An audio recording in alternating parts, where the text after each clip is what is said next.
Ek groet elke lidmate vanmôre in die naam van die Here.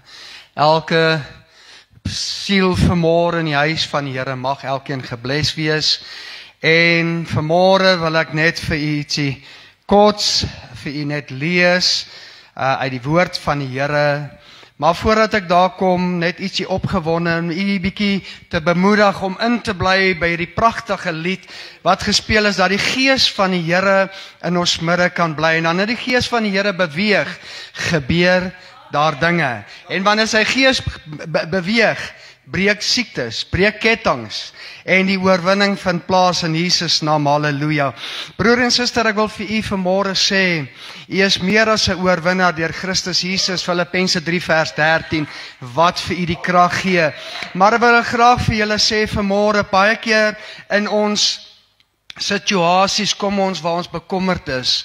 En ons kom in plekkies waar ons in stryd is. En ons kom in een of ander saak waar ons nou nie meer lekker voel nie. Ons kry sommer nou nie meer kopseer nie. Dis nou migraines. En wanneer die migraine plaasvind, dan is dit nou alles sommer jou hele alles de mekaar. Maar ek het die antwoord vanmôre in die woord van die Here. Jy weet, en dan gaan sien jy 'n dokter want jy het nou stres. En dan gee die dokter vir jou voorskrif. En wanneer jy 'n voorskrif gaan, dan kom jy by die huis, dan sê mamma nou vir jou, okay, dan drink jy nou hierdie pilletjie, want dan kan jy ook nou nie mooi sien nie, want die oë is nou nie meer so lekker nie. En wanneer jy nou pilletjie se drink en jy gaan lê so 'n bietjie agtertoe, want jy het stres. En wanneer jy wakker word, kan ek vir jou waarborg. Hierdie is die antwoord. Maar wanneer jy daar so wakker word, gaan die probleem maar nog steeds daar wees.